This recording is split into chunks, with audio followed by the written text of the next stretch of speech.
Hello guys, this is Rich TV and welcome back to my channel. But before we start the devotional guys, I would like to shout out the following person our channel na napunta rito at nag-join sa devotional. Shout out and God bless to Queenie Amorio, Pony Vlog, Michael Aburita, Heart Consalan, Jens TV, Rito Vlog, Timber Tolpo, SSC TV of Korea, Julian Istopel, Delaika Portugana, Gia Estrella, to Team Maparaan, shout out to Daryl PS, JB Ortez, Eugene Tabuyan, Hernani Mag-abo, Gina Soberano, Johnny Abiden, Marian K. Moreno, Grant Neil Cuetas, James Alpuntin, Francis J. Canoy, Ian Cuaton, Clay Ricablanca, Rachel Ann Kanda, shout out din sa Team Matulungin, to Liza Balucan, Krisha, Roxanne Espertas, Gilbert Silion, Kyla Colasti, Shansi Pervilla Esther, Jefford Grigay, Shansi Non, Arian Bell CC, Kian Bautista, Rachel Obogon, Mary Divine Baer,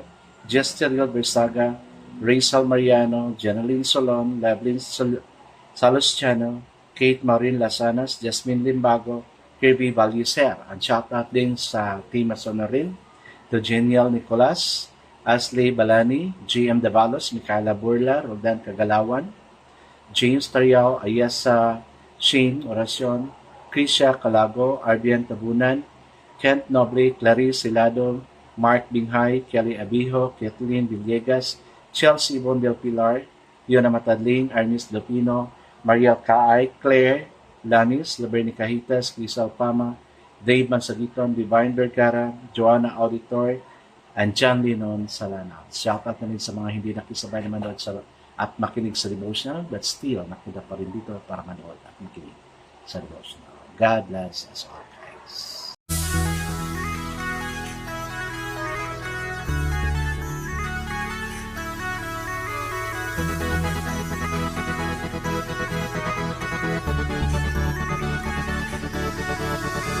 Rich TV, where you heard it, number one is on the top.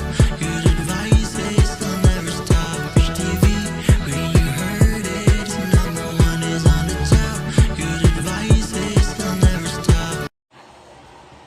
Guys, I'm so sorry I'm in a different location again, no? Because it's hard for me to record devotional in our house kasi yung studio ko ginamit na pamangkin ko. No?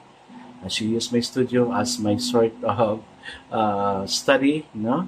Pero dito, pasensya na, medyo maingay talaga kasi marami nagpapaktis sa labas. Nasa opisina kasi ako ngayon, no? Hi guys, it's a procedure devotional. Let's open the Bible to 1 Corinthians chapter 8, verse 1 to 13. Still guys, I'm using the devotional study Bible because the words used is so simplified na maintindihan talaga natin.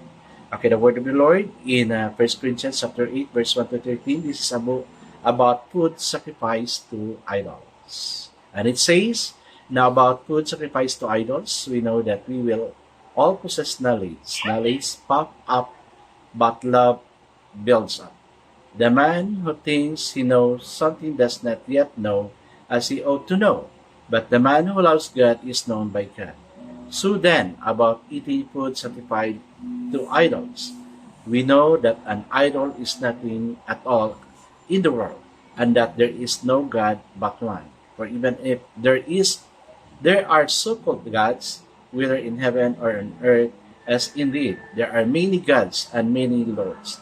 Yet, for as there is but one God, the Father, from whom all things come, and for whom we live, and there is but one Lord, Jesus Christ, through whom all things came and through whom we live.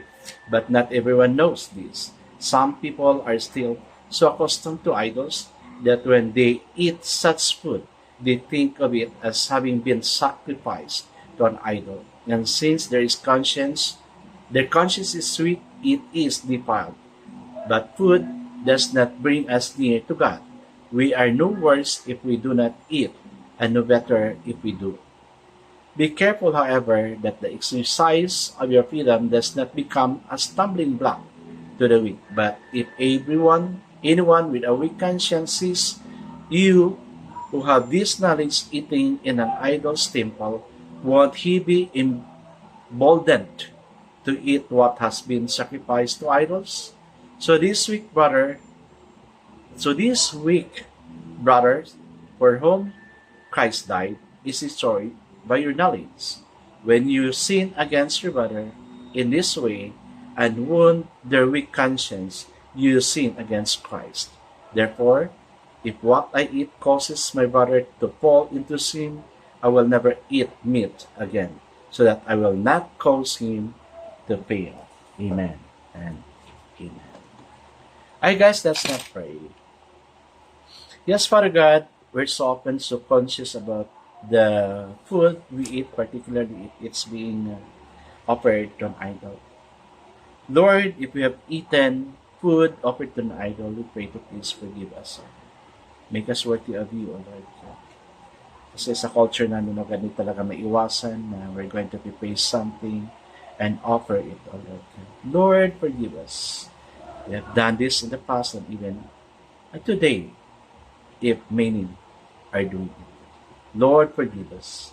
Thank you for those who are here, who is making time with you, O Lord God, spending time with you. And thank you that you are also here listening unto us. Bless each one of God, even the family we are representing. We commit all these things to you. In this name we pray.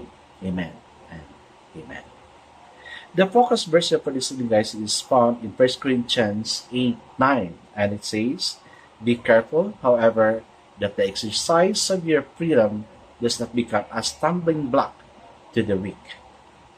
So the title of our devotion for this evening, guys, is "Knowledge and Rights Should Edify." We can surmise the Corinthians' initial position regarding food sacrificed to idols by putting together Paul's quotes from their letter to him. All possess knowledge in verse 1. An idol is nothing at all in the world, and there is no God but one. They were saying, since only one God is real and idols are not, they therefore have the freedom to eat everything, even food, offers to idols.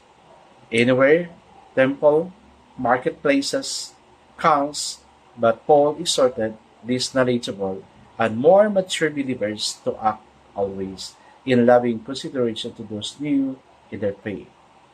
The church community that is actively proclaiming the gospel will always have members with different levels of maturity, understanding, and experience of the truth that believes in, according to verse 7. As schools have different grade levels and teach subjects to students across different age groups, the church should also adjust to the different levels of maturity of its members. The exercise of our freedom is inseparably tied to our duty and responsibility of building each other up, especially the relatively new believers who are still learning about Christian living. We must be willing to forego our rights and privileges for everyone's edification. Are we willing to sacrifice what we can freely do so we won't offend our brethren, weaken their conscience, and thereby cause everyone to sin? Our loving self-sacrificial consideration to the sensitivities of the younger believers will benefit all. Amen. Amen. Yes, guys, no? Yes naman. Siyempre, we can really sacrifice ourselves for the sake of others who are still growing. We cannot say na we already know it all. Hindi ganyan. Dapat we have to consider others who are still growing in Christ. Kaya, we need to sacrifice ourselves. No? Kung hindi sila kumakain ng ganyan, then let's not offend them. Di rin tayo parang, we are letting them parang nag-envy in this to us because they do not eat these things, and that we also parang natatakam tayo sa ginagawa natin, but yet others are not happy. So let's be sensitive. If bawal sa kanila yan, then let's respect the idea of having that food bawal sa kanila talaga. No? So, hindi na natin sila pipilitin kung ganun. But instead, just eat what you want, no? Just eat what you want. So, yon, let's have others be considered as we do things. Alright guys, let's not pray. Lord, may we look out for the needs of others before us. Amen and amen. Yes, guys, no, we need to look up the needs of others before us, and that is a part of our sacrifice. God bless us all, guys, because I know God shall bless us 10 times better. This is again, It's Rich TV. Kita-kita tayo muli sa muli. Paalam!